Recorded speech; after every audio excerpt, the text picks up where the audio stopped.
Tu n'as pas besoin de promener des regards inquiets. Lorsque Dieu met son choix sur toi, sa souveraineté te rattrapera. Alors prends courage, Dieu te fortifie et vient à ton secours. Dieu t'aidera parce qu'il t'a vu, comme il y avait de nombreuses veuves en Israël à l'époque d'Élie. Lorsque le ciel a été fermé 3 ans et 6 mois, et qu'il y a eu une grande famine dans le pays. Cependant, Élie n'a été envoyé vers aucune d'elles, mais seulement vers une veuve de Sarepta dans le pays des Sidons. Donc n'abandonne pas et ne quitte pas le processus.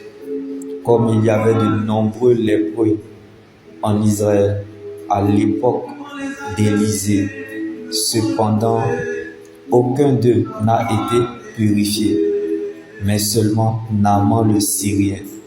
Donc il ne faut pas abandonner la promesse, mais il faut accepter le processus, car tu es dans le tunnel de la transformation. Donc ta vie détermine quelque chose. Je ne sais pas ce que tu traverses. Tu penses que c'est fini pour toi, alors que Dieu t'attend à quelque part. Quand Dieu a une promesse sur toi, tu ne peux pas arrêter le message, car tu as un témoignage. Donc ce que tu vis est le signe du miracle qui vient. Jésus est en ta direction. Dieu vient à ta rencontre. Quelqu'un quelque part, mon Dieu le visite. Il est en train de te faire passer sur un chemin d'où tu ne verras pas seulement le bout du tunnel, mais tu sortiras vainqueur du tunnel de la transformation.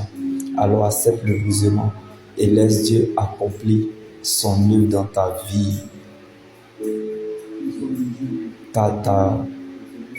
Car la manifestation de Dieu ne dépend pas de l'atmosphère, mais de sa souveraineté.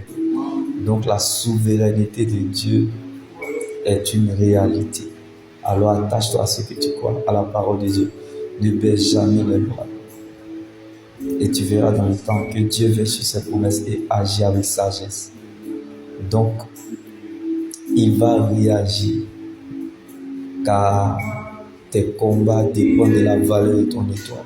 Donc, si tu es en train de traverser des épreuves très difficiles depuis longtemps, c'est parce que ton exaucement a de la valeur, car tes combats sont liés à la promesse de Dieu aussi. Or, la promesse que Dieu nous a faite est la vie éternelle. Jésus est la vie dans vos années, donc les obstacles ne peuvent pas changer le résultat. Shalom.